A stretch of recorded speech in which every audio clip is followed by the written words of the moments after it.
In this video, I'm going to show you how you can change ClickUp account to a guest account. If you find this video helpful, I'll kindly request that you support me by liking the video and also by subscribing to this channel. Alright, so if you had added an account on ClickUp, maybe this is just a new member and you'd like to switch this membership to a guest, then you can simply do this by following these simple steps. To do this, it's quite simple. Head over to your Workspace name here and click on it, then click on Settings. From this, head to People here, the first option, and you'll see all the members of this Workspace.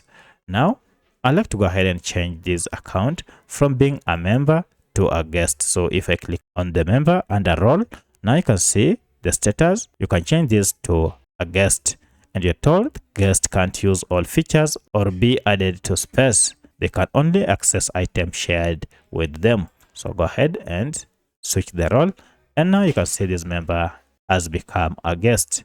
So that's how you can change a member's account to guest in ClickUp. If you have any other question, kindly let me know in the comment section. Otherwise, thanks for watching and let's meet in the next video.